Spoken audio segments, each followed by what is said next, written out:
Kayo na dyan sa gobyerno, narinig niyo ba yung Secretary Abalos siguro, alam mo ba, baka nagpabikibingihan po tayo.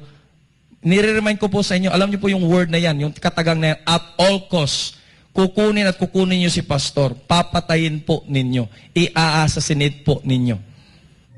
Nakaka-alarma na po itong isang pahayag ng membro ng Kingdom of Jesus Christ about sa pag-assassinate di umano dito kay Pastor Apollo Kibuloy kahit sa papanong paraan. Nakaka-alarma po itong revelasyon na ito, at sabay-sabay nating panunuorin itong video na ito, mga kamagnum. KOGCs, Brother Carlo. Good evening po sa lahat. Nagpapasalamat tayo sa Ama, no, sa gabing ito sa pagkakataon para po mailahad ang katotohanan. Balikan po natin yung question na bakit obsessed yung Marcos administration. Balikan po natin. May playbook kasi silang sinusunod. No, kung matatandaan natin, ni-reveal na po ito, no, way back last year pa ni Maharlika, September 2023. May playbook po silang sinusunod. Gusto talaga nilang magorgor si pastor. Inuna po nila yung SMNI, di ba? Ni-reveal na po yan. At ito po, sinusunod po nila. Kung makikita po natin, unang-una sa Congress, yung na-mention na po, no, sa Congress, pilit po dinadawin si pastor na may-ari ng SM. Kasi gusto lang palitawin si pastor. Kasi nga, yung kaso ito doon sa Amerika. At this very moment, wala pa pong extradition po na request. So, ang gusto talaga nila is yung extraordinary rendition, yung liquidation at assassination. Papatayin talaga nila si pastor. Pastor po namin, papatayin po nila. Hindi po sumipot si pastor doon sa Congress kasi hindi naman po siya may-ari ng SM. Pilit po nilang iipitin talaga. Dinala nila doon sa Senado. Itong kay Hontiveros po. Kaya nag-issue ng mga subpoena, nag-hire ng mga false witnesses, ng mga ex-workers dito sa kingdom. Hindi po sila nagmatagumpay. Pilit talaga nila palilitawin si pastor kasi gugurgurin nila, papatay nila, i-assassinate po nila. Then ngayon, dinala po sa DOJ. Yung kaso po, 2020 na na-dismiss po, itong kay alias Amanda, pilit po nilang binubuhay. No, binuhay po nila yan at nagkapagtataka naman po, available po yung una dito sa Davao, yung isa dinala doon sa Quezon City, dito naman po nangyari yung supposed crimen na sinasabi nila. Na-dismiss nga kasi insufficient po yung, walang probable cause po. Yung nangyari po niyan, dinala sa Quezon City, pinatungan ng another na naman na kaso, yung sa trafficking kuno, na non-bailable. So kung nakita nyo talaga, puro panggigipit, obsessed na obsessed, kasi may playbook silang sinusunod, kasi gusto nilang mahawakan sa leeg si Pastor Kibuloy. Gusto nilang patayin. Yung pagsalakay nila, no, June 10, ngayong alas 12 ng gabi, mag-iisang buwan na po. Mag-iisang buwan na po. Pagsalakay na, biruin nyo, mantakin ninyo, batalyon ng mga Special Action Force, susugod sa mga kingdom property, religious properties po yan. Ano po yung pakay nila dyan? Gagawa po sila ng senaryo, na ipaparating nila na manggugulo kami, tapos may dahilan na sila. Kasi nga gusto nilang patayin, i-assassinate. Kung mag-serve ka lang ng arrest warrant, ito ba yung dalhin mo doon sa mga religious compound, knowing na we are peace-loving people? Kasi yun po yung purpose talaga nila. I-assassinate po nila si pastor. Hahawakan po nila sa leeg para makuha din nila ang buong properties ng kingdom nation po. At all costs. Kayo na dyan sa gobyerno, narinig niyo ba yung Secretary Abalos siguro, alam mo ba, baka nagpabikibingihan po tayo. Nire-remind ko po sa inyo, alam niyo po yung word na yan, yung katagang na yan, at all costs, kukunin at kukunin niyo si pastor, papatayin po ninyo, i-assassinate po ninyo. Kaya ngayon, patong-patong na yan, napahiya sila Sampal sa pagmumukha nila yung ginawa nilang paglusob dito at sinabi pa niya na pinag-aaralan talaga nilang mabuti. Ganun po yung pag-aaral nila. Palpak po sampal sa mukha Kaya ito na naman, gumagawa na naman sila ng eksena. May bounty, 10 million, pinatong sa ulo ni pastor. Ano po yung pinaka-purpose dyan? Balikan po natin, playbook, may sinusundan po sila na playbook. Pagpasok nila dito, may nakita ba nila ang kalang subject? Hindi po. Kaya malaking sampal po sa pagmumukha po nila. And then, sasabihin pa nila na kami, no? Yung sa may interview niya, kami po dito sa kingdom ang hindi sumusunod sa batas. Kami po yung nang-aapak po daw ng batas. Well, in fact, at the very beginning, yung pag-implement nyo po, pagpasok nyo po dito, that is purely illegal po. That is purely abuse of authority, abuse of power na kayo nandyan po sa gobyerno. Kayo po ang masasabi po, obsessed sila dahil gusto nila makuha si pastor kasi nga may playbook silang sinusunod doon po sa Amerika. Ang kaso po doon na una na pong dinismiss, dinala po doon sa mainland ngayon at na-move na naman po ang kaso. Hindi po kayo nagtataka, move ng kaso. Until now, wala pong extradition request.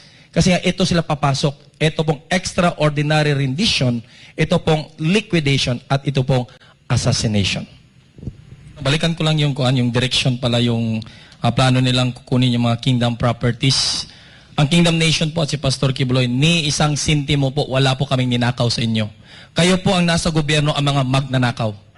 Ni isang kusing, ang Kingdom Nation at si Pastor Apollo C. Quiboloy, wala po kaming ninakaw sa inyo. At ngayon kukunin nyo ang mga kingdom properties. Dugo, pawis, luha po ang ininvest namin. Binuhos po namin dito para sa mga kingdom properties buong sanlibutan nito. And because of your evil and envious eyes, kukunin nyo sa amin po. Hindi po pwede yan. At ikaw, Secretary Abalos, di ba? Lawyer po kayo. Ako, hindi po ako lawyer. Pero in my ordinary mind po, makikita nyo yung statement po ninyong ito, puro po ito kabalbalan. Yung sinabi nyo po na magsiserve ka ng warrant parang ikaw pang masama. Totoo po yun. Kayo po talaga ang masama. Kayo po talaga ang masama sa pagsiserve nyo ng warrant. At sinabi, niyuyukaran at saka tinapak-tapakan, yurakan at tinapak-tapakan. Yung pagpapakita nyo po ng wanted na mga pictures, ito po, yung mahal po namin na Chief Administrator, Sister Ingrid Canada. For more than 40 years, nandito na po yan sa Kingdom Nation. Siya po ang aming Chief Administrator dito. Wala po siyang criminal record. At yun, binabalandra nyo po ang pagmumuka po niya. Brother Crescente Canada po, ang aming pong barangay captain sa Tamayong. Mga mababait po yan, mga full-time miracle workers ng Kingdom. Jacqueline Roy, main musician po yan ng Kingdom Nation po. Sylvia Simanes, one of the coordinators po. Sila po, nakabalandra po ha. Pero yung hinuli nyo po, yung suspect, ito suspect, nahuli, nasa kamay nyo na po. Yung nagpas lang sa magkasintahan. Tinabunan nyo po yung mukha, hindi naman po nakablur.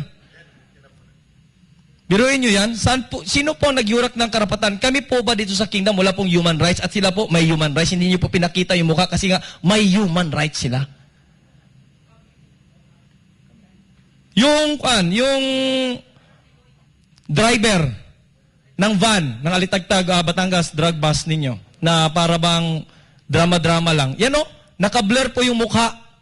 Nakablur po yung mukha. Tapos, ano pong pinagkaiba? Ito po, droga pong involved niyan. Ito sa amin, wala pong napatunayan, hindi nga nahuli. Di ba?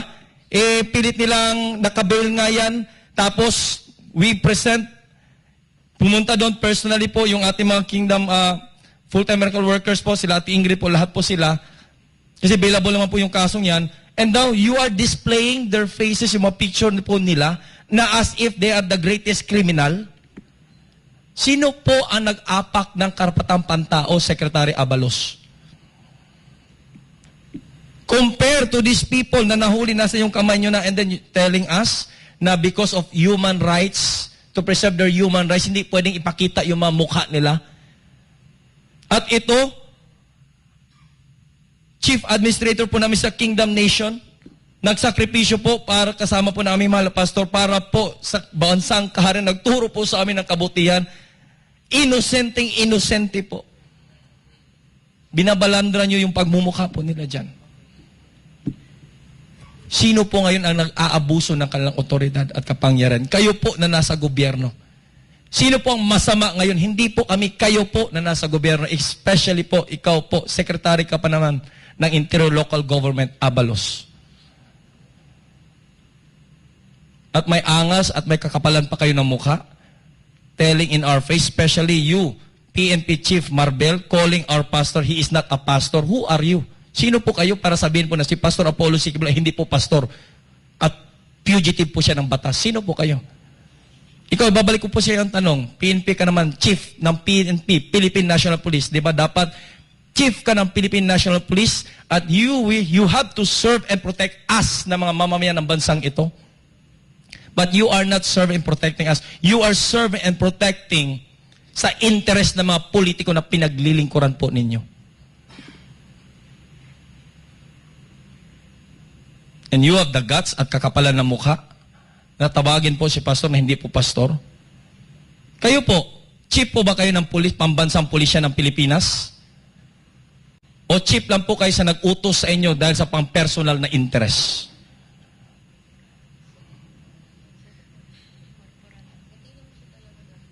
Ito po mga kababayan, buksan po natin mga mata. Sa gobyernong ito, wala pong umiiral na batas. And they are twisting the facts and they are twisting the stories in favor po sa kanila. Garapalan na po ang nangyayari ito. Yun lang po. Thank you, Brother Carlo. Ina, would you like